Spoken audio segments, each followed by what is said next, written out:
Let's get crazy. Yeah!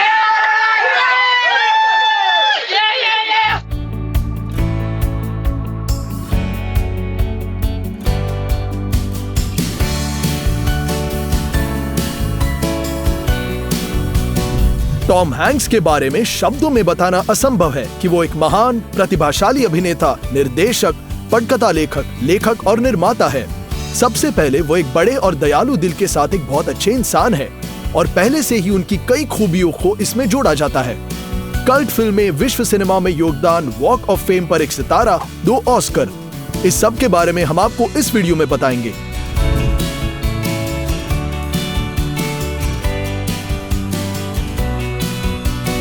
Tom Hanks Hollywood के सबसे अच्छे आदमी कैसे रहते हैं और वह कितना कमाते हैं। थॉमस जेफरी हैंक्स का जन्म 9 जुलाई 1965 को कैलिफोर्निया के छोटे शहर कॉनकॉर्ड में रहने वाले एक बड़े परिवार में हुआ था। परिवार के पिता अंग्रेज अमोस माफर्ड हैंक्स एक स्थानीय रेस्तरां में शेफ के रूप में काम करते थे और उनकी पत्नी जेनेट मर्लिन फ्रेगर जन्म से पुर्तगाली एक चिकित्सा कार्यकर्ता थी। टॉमी के अलावा 3 अन्य बच्चों को परिवार में लाया गया, सैंड्रा, लैरी और सबसे छोटे जिम। परिवार में त्रासदी हुई जब टॉम केवल 5 साल का था। माता पिता का तलाक हो गया और सबसे छोटा बेटा अपनी माँ के साथ रहा और टॉम सहित 3 बड़े बच्चे अपने पिता के साथ चले गए। उनके जीवन में इसका मजा नहीं बढ़ा। पिता लगातार काम पर गायब हो गए और अपना सारा खाली समय अपनी गर्लफ्रेंड पर बिताते थे। इसके अलावा उन्हें लगातार एक शहर से दूसरे शहर जाना पड़ा, जिसने छोटे टॉम को एक नई जगह पर जाने और दोस्त बनाने से रोका। इसीलिए वो एक बहुत ही इंट्रोवर्टेड बच्चा बन गया। लगातार स्कूलें बदलती रहती थी, नए चेहरे दिखाई दिए और गायब हो गए, लेकिन हैंक्स जूनियर का जुनून अपरिवर्तित रहा। प्रत्येक शहर में उन्होंने एक थिएटर सर्कल में प्रवेश किया और निस्वार्थ रूप से भूमिकाएं का अध्ययन किया। पिता अपने बेटे के व्यवसाय के बारे में उत्साहित नहीं थे क्योंकि वे इसे अप्रामाणिक मानते थे, लेकिन लड़के के पास निर्विवाद अभिनय की देन और कॉमेडी की उत्तम कला थी। टॉम ने कैलिफोर्निया के शैबो कॉलेज में थिएटर आर्ट्स का अध्ययन किया और 2 साल बाद पेशेवर रूप से नाटक का अध्ययन करने के लिए कैलिफोर्निया विश्वविद्यालय में प्रवेश किया। हालांकि क्लीवलैंड में अभिनय मंडलों में से एक की ऑफर ने उन्हें जल्दी फुसलाया गया और उन्होंने मंच पर अभ्यास करना पसंद किया और विश्वविद्यालय की पढ़ाई छोड़ दी।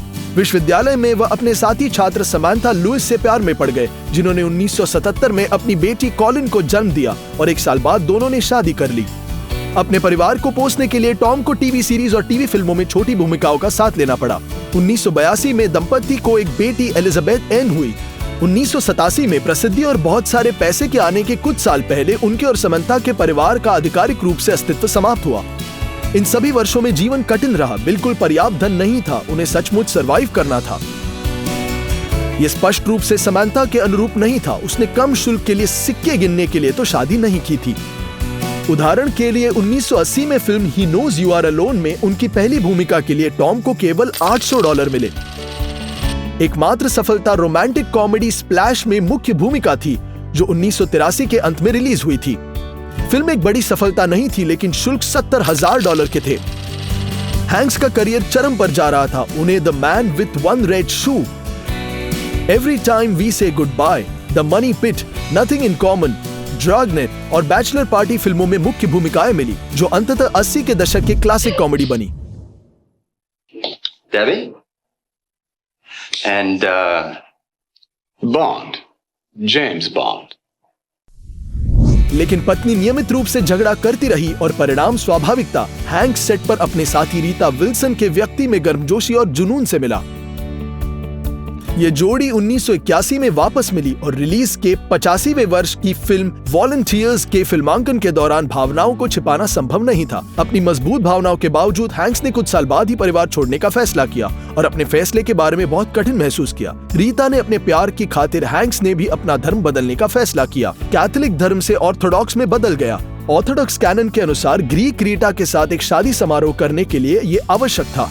कुछ रिपोर्टों के अनुसार उन्हें ईसाई नाम थॉमस दिया गया था। प्रेमियों ने 1988 में शादी कर ली और लगभग तुरंत ही लंबे समय से प्रतीक्षित सफलता और वित्तीय स्थिरता आ गई। 1988 में फिल्म बिग रिलीज हुई, जिसमें हैंक्स की प्रतिभा सभी पहलुओं के साथ चमक गई। I play with all of this stuff, and then I go in and I tell them what I think. That's it? Yeah, And they pay you for that? yeah. एक 12 वर्षीय लड़के की भूमिका एक वेस्ट में बदल गई। रॉबर्ट डिनीरो, हैरिसन फोर्ड और रॉबिन विलियम्स जैसे मास्टर्स द्वारा किया गया था, लेकिन ये हैंक्स था जिसे ये मिल गया। अधिकतम कौशल को निचोड़कर खुद को एक शानदार हास्य अभिनेता साबित कर दिया। पारिवारिक कॉमेडी विजुअल ओवरटोन से रहित नहीं रही, दर्शकों और पेशेवरों दोनों द्वारा बहुत सराहना की गई थी।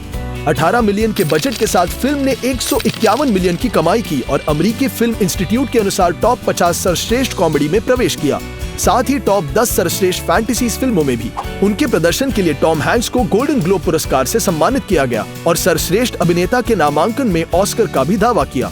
मान्यता के अलावा बिग ने $1.7 मिलियन भी लाए, जिसने उन्हें बहुत सारी वित्तीय समस्याओं को हल करने की अनुमति दी। सफलता की लहर पर अभिनेता को विभिन्न कॉमेडी फिल्मों में मुख्य भूमिका के लिए आमंत्रित किया जाने लगा। जैसे 1988 में फिल्म जेस रिलीज हुई, जिसके लिए टॉम को पहले ही $5 मिलियन मिले। इसके बाद बर्ब्स, जिसने अभिनेता को $3.5 मिलियन दिए। उन्होंने बॉनफायर ऑफ द वैनिटीज में भी काम किया, जहां शुल्क पहले से ही $5 मिलियन तक बढ़ गई। मेलोड्रामा जो वर्सेस द वॉल्केनो और अद्भुत फिल्म टर्नर एंड हूच 1989 में रिलीज हुई। Whoa, all right, hey, all right. That's good. Yeah, just sit there and drool over yourself. 1990 में रीटा और टॉम के परिवार में एक सुखद घटना हुई। उनके पहले बेटे का जन्म हुआ, जिसका नाम उन्होंने चेस्टन मार्लन रखा और 1992 में उसके भाई ट्रूमैन थियोडोर का जन्म हुआ। उसी वर्ष उनका निजी सितारा हॉलीवुड वॉक ऑफ फेम में दिखाई दिया और अभिनेता खुद एक उज्जवल नाटकीय भूमिका में दिखाई दिए। Film league of their own में काम किया, जिसे विशेषज्ञ अभी भी सर्वश्रेष्ठ स्पोर्ट फिल्मों में से एक कहते हैं। टॉम ने एक असभ्य पूर्व एथलीट की भूमिका निभाई, जो भाग्य की इच्छा से 2 विश्व युद्ध के दौरान एक महिला बेसबॉल टीम का मेंटोर बन गया। No, sir, I've quit drinking. I've seen the error of your ways. No, I just can't afford it. It's funny to you. Your drinking is funny. You're a young man, Jimmy. Hanks ने इस film के लिए 13 kilo वजन बढ़ाया, रोजाना ice cream के विशाल डिब्बे का सेवन किया। 1993 ने अभिनेता को अपने गुल्लक में 2 और अद्भुत फिल्में दी और पैसा भी melodrama sleepless in Seattle with Meg Ryan और सामाजिक ड्रामा फिलाडेल्फिया, जिसने हैंक्स को पहला ऑस्कर दिलाया। Didn't you have an obligation to tell your employer you had this dreaded, deadly, infectious disease? That's not the point. From the day they hired me to the day I was fired, I served my clients consistently, thoroughly, with absolute excellence. If they hadn't fired me, that's what I'd be doing today. इस भूमिका के लिए Hanks ने 10 kilo वजन कम किया। वजन के साथ इस तरह के प्रयोगों के परिणाम स्वरूप अभिनेता को बाद में टाइप 2 डायबिटीज मेलाइटिस का निदान किया गया था। उसी वर्ष अगस्त में टॉम ने भूमिका पर काम शुरू किया, जिसे सुरक्षित रूप से हॉलीवुड सिनेमा का मोती कहा जा सकता है। बहुत विचार के बाद कि विंस्टन ग्रूम द्वारा उपन्यास के फिल्म रूपांतरण में मुख्य चरित्र कौन देगा, भविष्य फिल्म फॉरेस्ट गम के निर्देशक ने टॉम हैंक्स पर दावा लगाने का फैसला किया। उनके प्रतियोगिता में बिल मरे, चेवी चेज, जॉन ट्रेवोल्टा शामिल थे। यह ज्ञात है कि अभिनेताओं ने खुद इस भूमिका से इनकार कर दिया था। शायद ये इसलिए था क्योंकि कॉन्ट्रैक्ट में फिल्म के लिए एक निश्चित भुगतान नहीं किया गया था और आय पूरी तरह से किराए पर निर्भर थी। कटौती को फिल्म की सफलता के अनुरूप होना था। न केवल प्रसिद्ध अभिनेता बल्कि फिल्म स्टूडियो भी फिल्म की सफलता में विश्वास नहीं कर रहे थे। वार्नर ब्रदर फिल्म कंपनी ने फिल्म से इनकार कर दिया, ये देखते हुए कि रेन मैन की सफलता के बाद एक साधारण सन की आदमी की कहानी जनता के लिए दिलचस्प नहीं होगी। हैंक्स स्क्रिप्ट पढ़ने के 1.5 घंटे बाद प्रोजेक्ट में भाग लेने के लिए सहमत हुए। सेल का हिस्सा प्राप्त करने की शर्तों से सहमत होकर टॉम को यह भी संदेह नहीं था कि वह अंततः $70 मिलियन से अधिक कमाएंगे। फिल्मांकन प्रक्रिया के साथ बहुत सारे दिलचस्प विवरण थे। उदाहरण के लिए हैंक्स की बेटी ने एपिसोड में अभिनय किया और लंबी दूरी के चलने वाले दृश्यों में टॉम को उसके छोटे भाई जॉन द्वारा दोहराया गया, जो वास्तव में एक अच्छा रनर है। इम्प्रोवाइजेशंस के लिए भी जगह थी, जिसने अंततः फिल्म को और भी आकर्षक और यादगार बनाया। ये dialogue Mine's Forrest Gump. People call me Forrest Gump.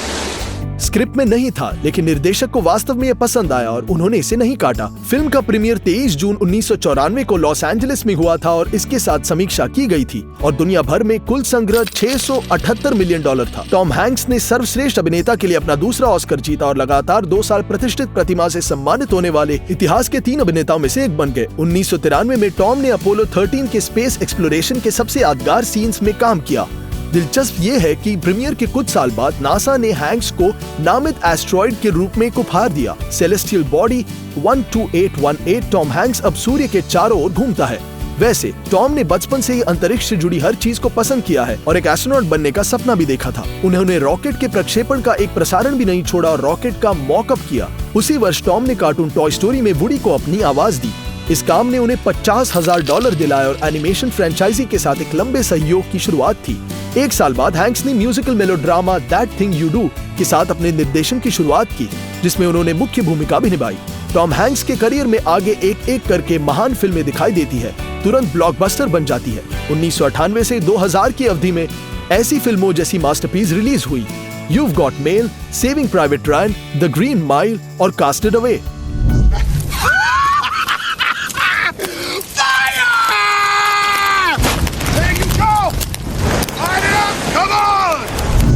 उत्तरार्ध में भूमिका के लिए टॉम ने एक बार फिर वजन कम किया। उन्होंने लगभग 20 किलो वजन कम किया और बालों को एक मोटा सिर भी बढ़ाया, जिसके लिए फिल्म का उत्पादन 1 साल निलंबित किया। लेकिन पीड़ितों का अंत नहीं हुआ, क्योंकि सेट पर उन्होंने अपना पैर काट दिया और जैसे कि बाद में पता चला, एक स्टैफिलोकोकल इन्फेक्शन हो गया और इससे लगभग रक्त विषाक्तता हो गई। हैंक्स 3 दिनों तक अस्पताल में रहे और फिल्मांकन को 3 सप्ताह के लिए निलंबित कर दिया गया, क्योंकि डॉक्टरों ने अभिनेता को पानी से जाने में मना किया। सभी बलिदानों के लिए इनाम न केवल आलोचनात्मक प्रशंसा, कई पुरस्कार थे, बल्कि अच्छे पैसे भी थे। कुल मिलाकर टॉम को इन चारों फिल्मों के लिए $100 मिलियन मिले। इसके अलावा टॉय स्टोरी का दूसरा भाग $5 मिलियन लाया।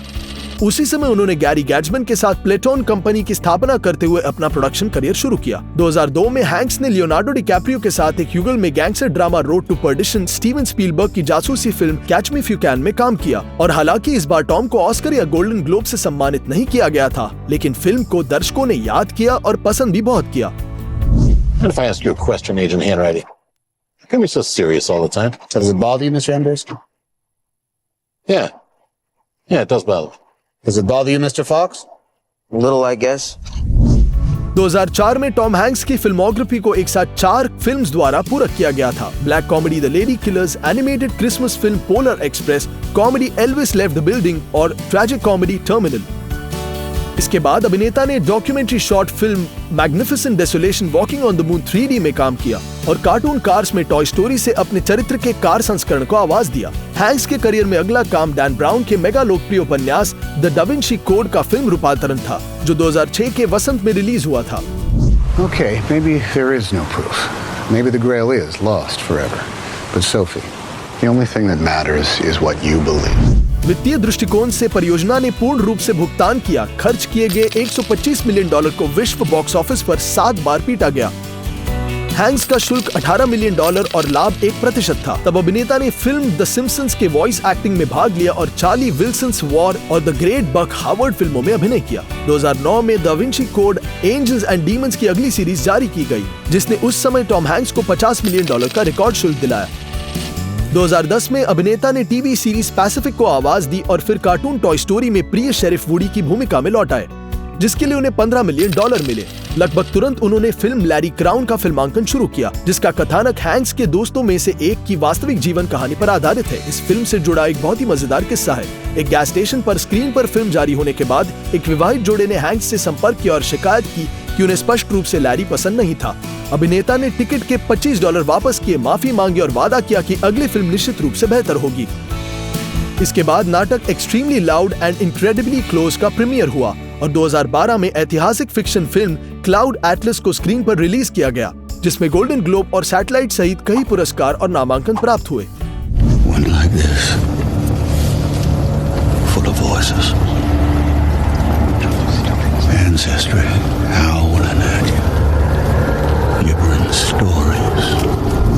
2013 में टाइटल रोल में टॉम हैंक्स के साथ 2 बेहद उत्सुक फिल्में एक बार में रिलीज हुई। थ्रिलर कैप्टन फिलिप्स को नाविक रिचर्ड फिलिप्स के संस्मरण के आधार पर फिल्माया गया था और वो एक अमेरिकी जहाज पर सोमाली समुद्री डाकुओं के हमले के बारे में बताता है। You're safe now, okay? Thank you. You're welcome. You're okay. Thank you. You're welcome.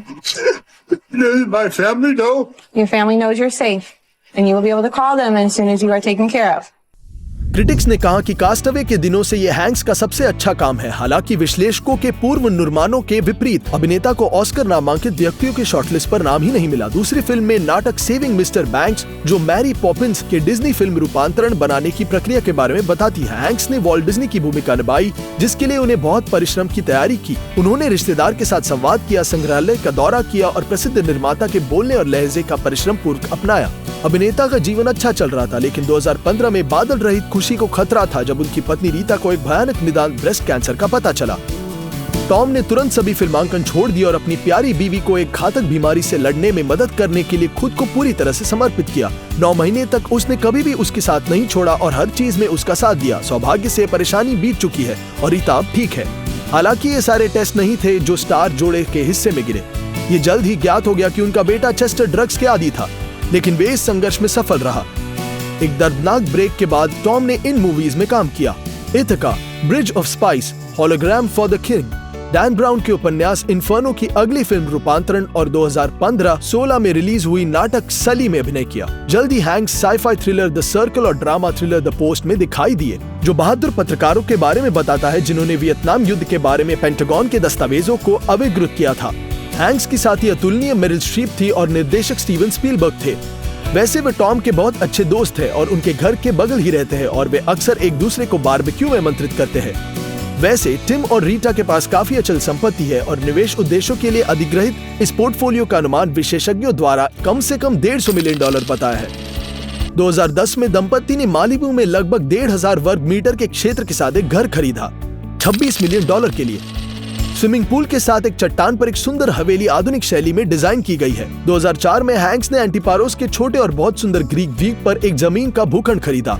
वहां 2.5 हेक्टेयर भूमि पर एक आरामदायक विला बनाया गया था।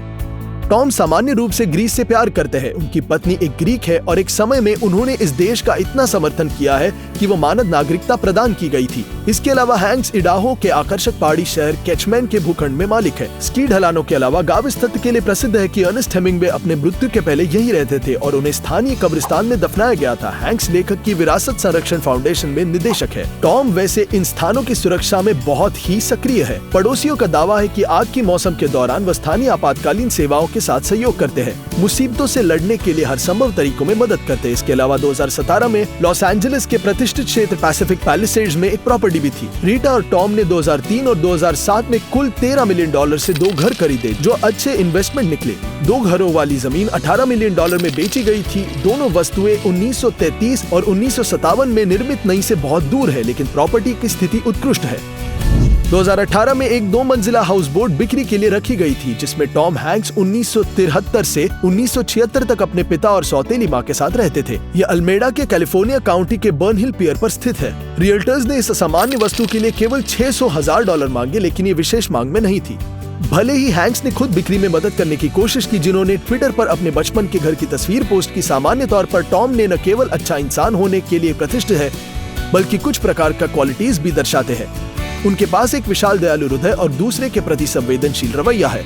एक दिन रेडियो पर उन्होंने एक पुराना कारपेट देखा और नए का ऑर्डर जल्द ही कर दिया। और फिल्म एंजल्स एंड डेमन्स के सेट पर उन्होंने देखा कि एक्स्ट्रा के कारण दुल्हन चैपल में नहीं जा सकती थी। टॉम ने महिला के पास जाकर व्यक्तिगत रूप से उसे और उसके पिता को समारोह स्थल तक पहुंचाया। मेहमान बिल्कुल खुश थे, खुद दुल्हन का उल्लेख नहीं करने के लिए। हैंक्स कृतज्ञता के लिए कोई समय नहीं बख्शते हैं और अक्सर पत्रों का जवाब देकर और व्यक्तिगत रूप से उन पर हस्ताक्षर करके अपने फैंस को खुश करते हैं। फैंस ऐसे पत्रों को संग्रहालय के प्रदर्शन की तरह रखते हैं। 2016 में हुई कहानी विशेष ध्यान देने योग्य है। याकूत रनर पीटर नॉर्मोव, जो नेत्रहीन है, ने राउंड द वर्ल्ड मैराथन बनाने का फैसला किया। कार्रवाई के आयोजकों में से एक ने एथलीट को शब्दों के साथ समर्थन करने के अनुरोध के साथ हैंक्स को अपील की, भागो पीटिया भागो। सभी को आश्चर्यजनित करने के लिए टॉम ने न केवल इस कॉल को जवाब दिया, बल्कि वहां उपस्थित भी था। हैंक्स अपने फैंस को भोजन के लिए भुगतान करते हैं और उसके साथ एक ही कतार में थे। शर्मीले शूटर्स को एक प्रस्ताव देने में मदद करते हैं और ट्विटर के माध्यम से खोई हुई चीजें वापस करते हैं। ऐसे दर्जनीय कहानियां हैं, पूरा वीडियो कम पड़ जाएगा। जवाब में शिकागो के फैन हर साल 2 अप्रैल को एक चैरिटी ऑक्शन के आयोजक करके टॉम हैंक्स डे मनाते हैं, जिसमें अभिनेता निश्चित रूप से भाग लेते हैं। इसलिए अगर हॉलीवुड में कोई है जो भाग्य और प्रसिद्धि के किरणों से खुश होने का हकदार है, वो है टॉम हैंक्स। वही उनके ठोस भाग्य पर लागू होता है, जो कम से कम $400 मिलियन है।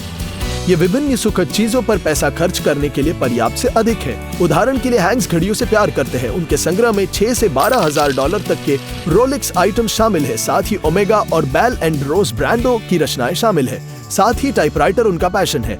टॉम ने अपना संग्रह 19 वर्ष से लेकर एकत्रित करना शुरू किया और किसी समय उनकी संख्या 100 टुकड़ों से अधिक हो गई, तो उन्होंने दे दिया। अब उनके पास लगभग 120 टाइपराइटर है, जो बेकार नहीं है। हैंक्स बहुत कहानियां लिखते हैं जो पूरी किताब में लिखी है, अनकॉमन टाइप सम स्टोरीज। सड़क के कारों के लिए उनके बेड़े में एक शक्तिशाली 2011 फोर्ड F450 पिकअप ट्रक लगभग 85,000 की, 1980 टोयोटा लैंड क्रूजर FJ40 और एक सुंदर टेस्ला भी शामिल है। हैंक्स की कारों की बात करें तो ये वाकया नजरअंदाज करना असंभव है। 1992 के एस्ट्रीम मॉडल 34 एस्ट्रेला ट्रेलर, जिसे सिल्वर बुलेट के अलावा और कुछ नहीं कहा जाता है, विशेष रूप से टॉम के लिए ऑर्डर करने के लिए बनाया गया था और यहाँ तक कि अंदर का फर्नीचर भी कस्टम मेड था। बुलेट के लगभग 200,000 की अपनी लागत को पूरी तरह से उचित ठहराया। फॉरेस्ट गम्प से एंजल्स एंड डेमन्स के सेट पर ईमानदारी से सेवा की। एक साल पहले अभिनेता अनूठी कार बेचने और उसके बिना फिल्म सेट पर जारी रखने का फैसला किया। सौभाग्य से टॉम के पास पर्याप्त ऊर्जा और रचनात्मक योजना है। 2019 में टॉय स्टोरी का अंतिम चौथा भाग और जीवनी film a beautiful day in the neighbourhood release हुई, जिसमें टॉम ने अपने दूर के रिश्तेदार लोकप्रिय बच्चों के कार्यक्रम फ्रेड रॉजर्स के मेजबान की भूमिका निभाई। 2020 ने अभिनेता के प्रशंसकों को सैन्य एक्शन फिल्म ग्रेहाउंड और western news of the world दिया। 2021 में अभिनेता शानदार नाटक फिंच और टीवी सीरीज 1883 में दिखाई दिए। टॉम वर्तमान में विभिन्न शैलियों की कई फिल्मों पर काम कर रहे हैं, दोनों एक अभिनेता और एक निर्माता के रूप में। मई 2022 में जीवनी फिल्म एल्विस का प्रीमियर, जिसमें हैंक्स ने king of rock and roll के प्रबंधक की भूमिका निभाई, कान फिल्म फेस्टिवल में हुई। उसी वर्ष सितंबर में म्यूजिकल पिनोकियो रिलीज हुई, जहां टॉम ने गेपोटो की भूमिका निभाई और दिसंबर में उन्होंने कॉमेडी ड्रामा माई टेरिबल नेबर में एक और भूमिका निभाई। टॉम हैंक्स को अक्सर हिपोक्रेसी और स्पाइट की दुनिया में लास्ट नाइट और प्रकाश का किरण कहा जाता है और वो खुद से मेल खाने वाले प्रोजेक्ट्स का चयन करता है। Smart, intelligent, subtle. हमें बताएं कि इस अभिनेता के साथ अपनी पसंदीदा फिल्म कौन सी है। अगर आपको वीडियो पसंद आए तो लाइक करना ना भूलें और सब्सक्राइब करें ताकि आप कुछ मिस न कर दें।